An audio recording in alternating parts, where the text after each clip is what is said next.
মই আজি আহি ইয়াত উপস্থিত হৈছোঁ মানে মই সেইদিনা ঘটনাৰ দিনা আমি দিল্লীত আছিলোঁ। আহি মই ইয়ালৈ আহিছোঁ। এজন অতি সম্ভাৱনাপূৰ্ণ আৰু দায়বদ্ধ, সামাজিকভাৱে দায়বদ্ধ, আজিৰ তাৰিখত এনেকুৱা সমাজপ্ৰিয় মানুহৰ সমস্যা, আমি যিবোৰ সন্মুখীন হৈছোঁ, যিবোৰ সমস্যা বা অন্যায়, চৰকাৰৰ অন্যায়, এইবিলাকৰ বিৰুদ্ধে প্ৰতিবাদ কৰা মানুহৰ সংখ্যা কমিছে। মই সেই অৰ্থত কমিছে বুলি কোৱা নাই, চিন্তাশীল মানুহৰ মাজত বহুতে হয়তো ভাবিছে কিন্তু সাহস কৰিব পৰা নাই, সাহস হেৰুৱাইছে। কাৰণ প্ৰলোভনৰ ৰাজনীতি চলিছে, প্ৰতাৰণাৰ ৰাজনীতি চলিছে। গতিকে মৃদুল ইছলাম এগৰাকী এটা প্ৰতিবাদ কৰিবলৈ গৈ, এটা অন্যায়ৰ প্ৰতিবাদ কৰিবলৈ গৈ মৃত্যুবৰণ কৰা, শাসকৰ অত্যাচাৰত, পুলিচৰ অত্যাচাৰত মৃত্যুবৰণ কৰা আৰু সাধাৰণভাৱে মৃত্যুবৰণ কৰা মানুহ এজনৰ মাজত পাৰ্থক্য আছে। গতিকে তেওঁক পৰিয়ালক সমবেদনা জনাবৰ বাবে ইয়াত আজি উপস্থিত হৈছোঁ। দুটি কণমানি শিশু আমি বৰ অসহায় অনুভৱ কৰিছোঁ।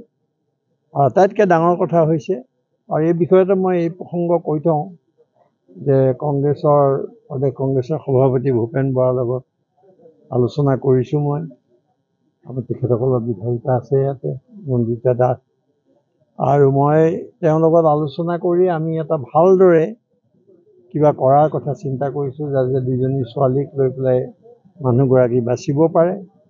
সেই কথা আমি আলোচনা কৰিছোঁ, সময়ত আপোনালোকে গম পাব। আৰু এই ঘটনাই বহুত দিশ উন্মোচিত কৰিছে। মই আপোনালোকৰ যোগেদি ৰাইজক ক'ব খুজিছোঁ যে অসমত গণতন্ত্ৰৰ নামত, আইনৰ শাসনৰ নামত আচলতে গুণ্ডাৰাজ চলিছে, পুলিচ ৰাজ চলিছে, পুলিচৰ গুণ্ডাৰাজ চলিছে। কাৰণ পুলিচক যেতিয়া দায়বদ্ধ কৰিব লাগে, ইয়াৰ বাবে তেওঁলোকক বিচাৰৰ সন্মুখীন কৰিব লাগে, যিটো সময়ত মুখ্যমন্ত্ৰীগৰাকীয়ে এই ঘটনাবোৰৰ কাৰণে তেওঁলোকক উৎসাহ যোগাইছে। এটা কিমান ভয়ংকৰ কথা সমাজৰ কাৰণে। আৰু পুলিচে সেইকাৰণে লাহে লাহে তেওঁলোকৰ দলীয় স্বাৰ্থত ব্যৱহাৰ হ'বলৈ গৈছে। এটা ফেচিষ্ট দলৰ হৈ তেওঁলোকে কাম কৰাত লাগিছে, যিটো আমাৰ সমাজৰ কাৰণে ভয়ংকৰ।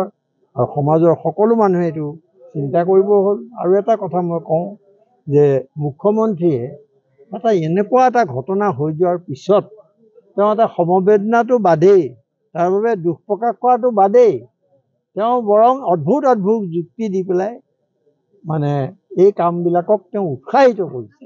এইটো এটা ভয়ংকৰ কথা ভাবি চালে, যিটো কথাৰ বিৰুদ্ধে মই ভাবোঁ অসমৰ সচেতন মানুহে, সকলো ৰাইজে প্ৰতিবাদ কৰিব লাগে, নহ'লে অসমখন সম্পূৰ্ণ ধ্বংস হৈ যোৱাৰ ধ্বংসৰ পথেদি গৈছেই, ই আৰু নিঃশেষ হ'বলৈ বৰ বেছি দিন নাই।